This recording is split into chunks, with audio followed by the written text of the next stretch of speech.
Occasion ఏదైనా location ఎక్కడైనా తెలుగువారి వేడుక అంటే ఆలివ్ మిఠాయి ఉండాల్సిందే. మన దేశం వచ్చి మన పౌరులపైనే దాడి చేసి చంపేసి వెళ్ళిపోతే చేతులు మూసుకొని కూర్చోవాలా?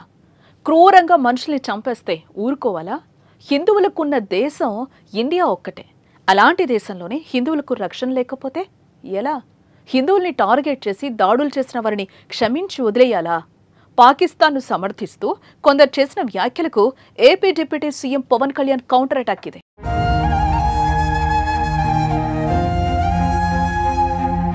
పహల్గాం దాడి ఘటనపై AP deputy CM Pawan Kalyan తీవ్రంగానే ఖండించారు. ఈ ఘటనలో పాకిస్తాన్ కు మద్దతుగా మాట్లాడుతున్న వారిపై ఫైర్ అయ్యారు. మత ప్రాతిపదికన 26 మందిని చంపినా పాకిస్తాన్ కు అనుకూలంగా మాట్లాడటం సరికాదని, అలా మాట్లాడాలనుకుంటే ఆ దేశానికే వెళ్లిపోవాలని సూచించారు. మత ప్రాతిపదికన చంపడం సరికాదన్న పవన్ ఇటీవల జమ్మూ కశ్మీర్లోని పహల్గాం ఉగ్రదాడిలో ప్రాణాలు కోల్పోయిన వారికి మంగళగిరి సీకే కన్వెన్షన్ హాల్లో నివాళుల కార్యక్రమం నిర్వహించారు.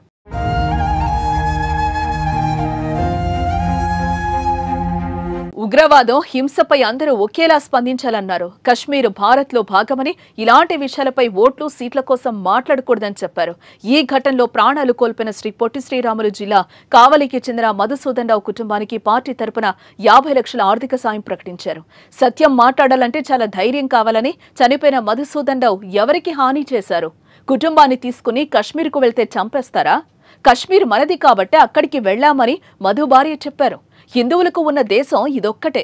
ఇక్కడ కూడా ఉండొద్దంటే ఎక్కడికి పోవాలి? యుద్ధ పరిస్థితులు వచ్చినా సిద్ధంగా ఉండాలి. మత కలహాలు సృష్టించే వారిపై అప్రమత్తంగా ఉండి ఎదుర్కోవాలని పవన్ కళ్యాణ్ సూచించారు. పాకిస్తాన్ని ప్రేమిస్తా అంటారు వీళ్ళందరూ. ఇక్కడ భారతదేశంలో కూర్చొని మీరు పాకిస్తాన్ని ప్రేమిస్తుంటారు. మొన్న కొంతమంది నాయకులు డిబేట్లో మాట్లాడుతుంటే చూస్తున్నాను. మీరు పాకిస్తాన్ అంత ప్రేమిస్తే దయచేసి పాకిస్తాన్కి వెళ్ళిపోండి. ఇక్కడ ఎందుకు? పాకిస్తాన్ మీద మీకు అంత ప్రేమే ఉంటే ఇది మాట్లాడుతున్న పని ఏదైనా వీళ్ళందరూ కూర్చొని కాంగ్రెస్ నాయకులు వీళ్ళందరూ, కొంతమంది ఎమ్మెల్సీలు కూడా ఉన్నట్టుగా అనిపించింది నాకు చూస్తుంటే. ముఖ్యంగా సౌత్ నుంచి ఉన్నారు కొంతమంది సీనియర్ కాంగ్రెస్ నాయకులు. కాంగ్రెస్లోనే విభేదం ఉంది. మేము వెళ్ళిపోతే మీరు పాకిస్తాన్ని, మీరు భారతదేశంలో దాడి జరిగినప్పుడు భారతదేశానికి నిలబడాలి తప్ప పాకిస్తాన్కి నిలబడతాం మీరు సెక్యులరిజం అంటే అది ఏ ససేమిరా ఎవరు ఒప్పుకోరు. ఇక్కడ పోయిన ప్రాణాలని మనం ఎలాగ తిరిగి తీసుకురాలేం. పెద్ద ఎర్నింగ్ మెంబరు చనిపోయాడు కుటుంబంలో, మధుసూదన్ గారి కుటుంబంలో.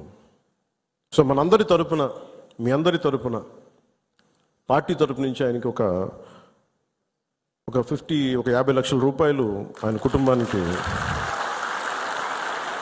అందజేస్తున్నారు.